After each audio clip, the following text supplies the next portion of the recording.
ఇదిగో మీ లోన్ సంగతి నేను చూసుకుంటాను, నా సంగతి మీరు చూసుకోవాలి మరి. థ్యాంక్స్ అండి. అలాగే. ఇదిగో ఇప్పుడు హ్యాండిల్ ఇచ్చో పర్వాలేదు, తీరా లోన్ శాంక్షన్ అయ్యాక నా కమిషన్ నాకు ఇవ్వకుండా నాకు హ్యాండిల్ ఇస్తే నేను మంచోడు కాదు. మంచోడు అదే ఎంత ఇస్తే బెటర్ అని. ఏముందయ్యా, ఇన్స్టాల్మెంట్ 5,000 చొప్పున ఇవ్వండి. ఈ మధ్య మా ఆవిడ డబుల్ బెడ్రూమ్ ఫ్లాట్ కావాలి గొడవట్టేస్తుంది. ఇంకో బెడ్రూమ్ ఎవడుకో మా ఆవిడ నిప్పయ్యా, ఆ నాన్న కట్నం ఇవ్వను ముర్రు అని అంటే పట్టుబడి 2 లక్షలు కట్నం ఇప్పించింది మరి. ఓహో, మేడ్ ఫర్ రీచ్ అదర్ అనమాట. ఇదిగో మీ టీ డబ్బులు ఇచ్చేసండి, నేను అప్లికేషన్ ఫార్మ్స్ తీసుకొస్తాను. రండి. నీ పేరు? ఎస్ గోపాలరావు. వయసు? 28. సెక్స్? ఇష్టమే, మేలు. ఇదిగో ఏదో చదువుకున్న కుర్రోళ్ళు కదా అని హెల్ప్ చేస్తాను. మా మేనేజర్ సంగతి మీకు తెలియదు, పేరుకి ధర్మరాజే. ఇన్స్టాల్మెంట్ కట్టడంలో తేడా ఏమైనా వచ్చిందనుకో ఈ అమ్మ ధర్మరాజు అయిపోతాడు.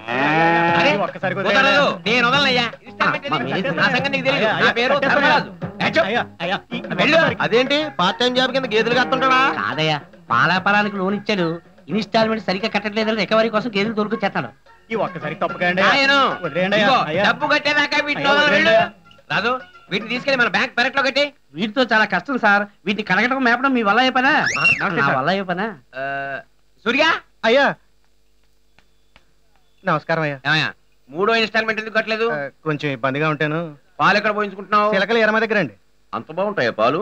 మనిషి మాత్రం చిలకలా ఉంటుందండి. ఆవిడ గురించి తప్పుగా మాట్లాడుకో, పారాయి మగాడు గుమ్మ ఎక్కదో, ఎవడైనా ఎక్కితే కాదందు. అందుకు పోయించుకుంటున్నావా? ఇక నుంచి అక్కడ మాని వీటిని తీసుకెళ్ళు, బాగా మేపు, పాలు పిండు, ఆ డబ్బు ఇతని అకౌంట్ లో కట్టి, చిక్కటి పాలతో టీ కాచి నీ ఇన్స్టాల్మెంట్ కట్టి. అయ్యా అయ్యా దయచేసి నువ్వు పని చేయి, కావాలంటే పేడ పట్టుకెళ్ళు.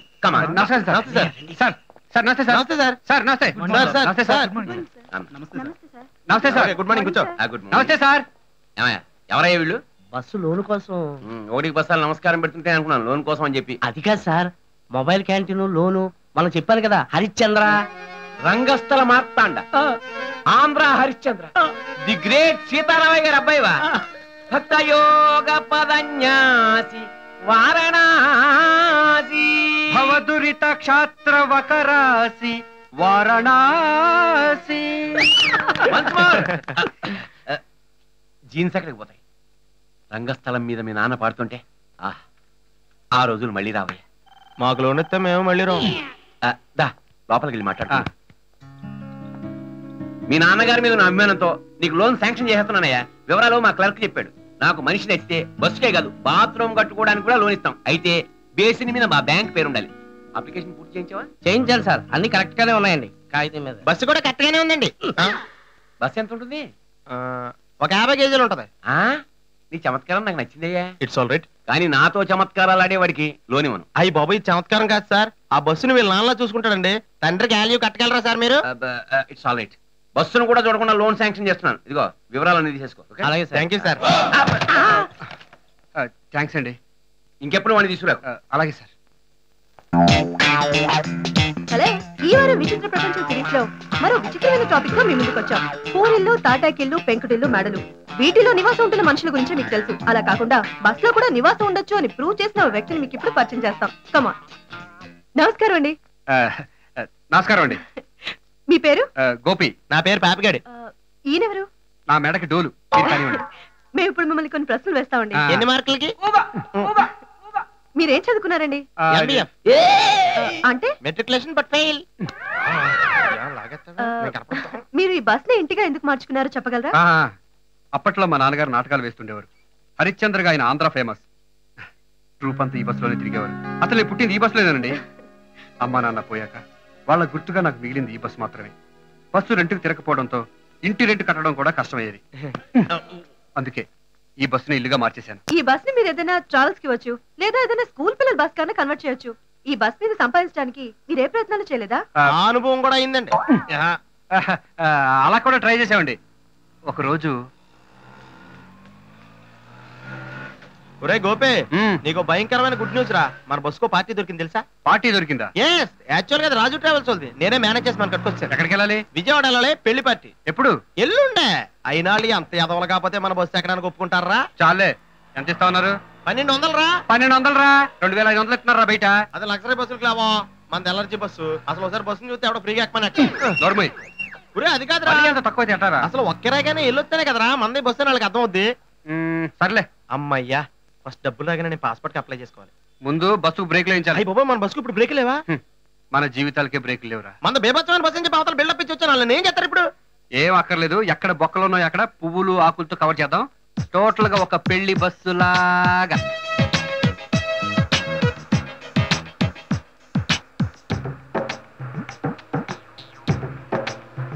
ఏంటో ఇదంతా? బస్ అంతా చెట్టు కొమ్మలతో నింపేశారు. అడవిలో కూర్చున్నట్టుగా ఉంది. ఎందుకయ్యా ఇవన్నీ? బొక్కలు కవర్ చేయాలి కదండి. ఏమి లేదండి, ఇలాంటి శుభకార్యాలకు వెళ్ళినప్పుడు పచ్చల చెట్లతో మంగళకరంగా అలంకరించడం మాకు అలవాటండి. ఇలాంటి ఫెసిలిటీ ఏ ట్రావెల్స్ లో ఉండదండి. అలాగ అవసరం లేదులే. పెళ్లి కూతురు మన హీరో అనుకోవాలంటే హడావిడి చేయాలి. రెచ్చిపోతా. నల్లోడా, ఈడియోకి వచ్చి బస్సులో కూర్చుంటే సినిమా థియేటర్ లో ఉంటున్నాను. ఈడియో ఏదే ఈడియో? ఒక్క నిమిషం సార్. ఈ టీవీ మీ టీవీ. నమస్కారం. వాతావరణంలోని కాలుష్యం వల్ల ఈ రోజు కార్యక్రమాలు నిలిపివేయడమైనది. అంతరాయానికి ఆనందిస్తున్నాం. అరే తుమ్మబోతు, తమాషాలుగా ఉందా? ఎర్రి పప్పల్లా కనబడుతున్నావా? ఒరిజినాలిటీ ఉండాలా? ఒరిజినాలిటీ. ఇదిగో మాంగారు, అల్లుడు 100 రూపాయలు ఎక్కువనే పర్లేదు. ఏరే ఈడియో బస్సును బుక్ చేయండి. వీడియో లేకపోతేనే మన దగ్గర అద్భుతమైన ఆడియో ఉంది. ఇది మా దగ్గర తప్ప మీరు ఇంకెక్కడ వెళ్ళారు? మా గోపిగడ ఫాదర్ పోయి ముందు పాడిన పద్యాలు సార్.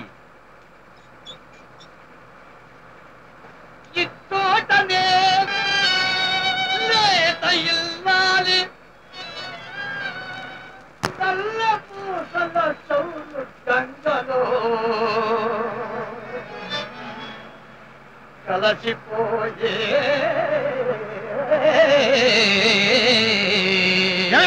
నీకేమైనా బుద్ధున్నా? శుభవాన్ని పెళ్లికొస్తుంటే కాఫీ పట్ల పడతావా? అబ్బో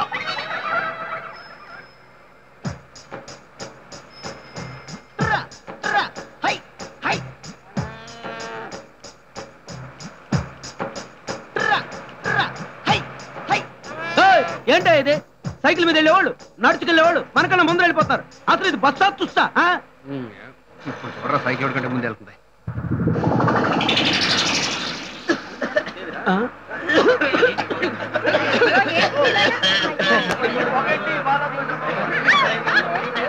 బస్సు కాలిపోతున్నట్టుందే.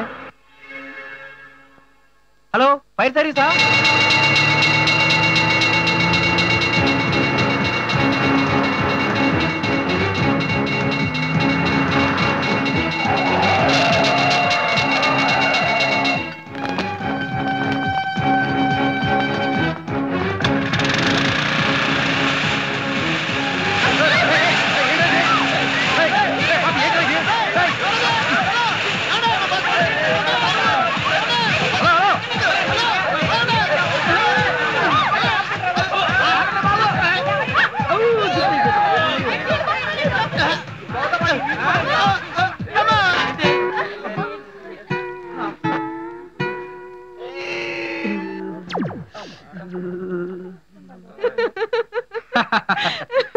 అలా పెళ్లి పెటాకులైంది.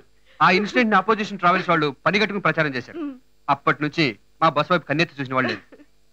సరే, ఇప్పటి వరకు మీరు మీ గతం గురించి చెప్పారు. మరి భవిష్యత్తులో ఏం చేయదలుచుకున్నారు? నా బస్సును చిన్న చిన్న మార్పులు చేసి మొబైల్ ఫాస్ట్ ఫుడ్ సెంటర్ పెట్టాలనుకుంటున్నాను. అయితే త్వరలో మీ బస్ లో మేము రుచికరమైన టిఫిన్ చేయబోతున్నాం అన్నమాట. సారీ అండి, డబ్బులు ఇచ్చి తినాలే. అవునండి, మహాలక్ష్మి బ్యాంక్ లో లోన్ తీసుకుందాం అనుకుంటున్నాను. ఆ లోన్ సహాయంతో మా మొబైల్ క్యాంటీన్ ని టాక్ ఆఫ్ ద టౌన్ గా చేయాలని మా ఆశ. కానీ మీ బస్ ఎక్కడైతే అక్కడ ట్రాఫిక్ జామ్ అని, మీ బస్ వల్ల అన్ని ఇబ్బందులే అని చెప్తున్నారు. అది మా వల్ల ఏర్పడే ప్రాబ్లం కాదండి. గిట్టిన వాళ్ళు మా గురించి చేసే బ్యాడ్ ప్రచారం అది. ఎరా, ఇన్ని ప్రాబ్లమ్స్ ఉన్నాయని ఇన్నాళ్ళు నువ్వు నాకు చెప్పలేదే. నువ్వు నోరు మీద. ఈ సందర్భంగా మీకు పెద్ద మనిషి గురించి చెప్పాలండి. ఎవరండి ఆయన? ఆయన్ని చూడగానే ఎవ్వరూ మర్చిపోలేరు. ఊరంతా గర్వించదగ్గ మనిషి సిఐ రంజిత్ కుమార్. నన్ను పొగుడుతూ చూపేయటం వాళ్ళకి అలవాటు. ఆయన్ని రంజిత్ కుమార్ అంటే ఎవరూ గుర్తుపట్టరు. స్మగ్లర్ వీరప్పన్ అంటేనే గుర్తుపడతారు. ఆ స్మగ్లర్ వీరప్పన్ చాలా డీసెంట్. మనుషులు మాత్రమే హత్య చేస్తాడు. కానీ ఈ లోకల్ వీరప్పన్ గాడు మనుషులు ఎముకలు, తోలు, కండ అన్ని పీకేసి రక్తాన్ని తాగే డీటీఎస్ రక్త పిశాచి. వాడు మా బస్సును చూస్తేనే చాలు పిచ్చెక్కిన పంది పిల్లల గెంతుంటాడు. బస్సు టైరు కింద నిమ్మకాయ బదులు వాడు తలకాయ పెట్టి తొక్కించాలి. ఒకే ఒక్కడు సినిమాలో ఒక్కరోజు ముఖ్యమంత్రిలా నన్ను 1 గంట ముఖ్యమంత్రి చేస్తే చాలు. వాడిని గాంధీనగర్ రోడ్ లో అందరి ముందు వంకో పెట్టి నట్టి మీద 4 తన్ని బ్యాక్ లో కిరోసిన్ పోసి నోట్లో దూదులు పెట్టి మరి అంటించేస్తాను. సారీ సార్, మీకు అలాట్ చేసిన టైం అయిపోయిందండి. అయినా సరే వాడిని మాత్రం వదిలేదు. మిస్టర్ గోపి, ఇప్పటి వరకు మీరు మా లైవ్ ప్రోగ్రామ్ కోసం సహకరించినందుకు కృతజ్ఞతలు. It's all right. So program enjoy చేశారుగా, మళ్ళీ వచ్చే వారం ఇదే రోజు మళ్ళీ కలుద్దాం. Till then bye. బాయ్. వస్తామండి. అప్పుడప్పుడు వస్తానండి. టాటా. నువ్వు రారా.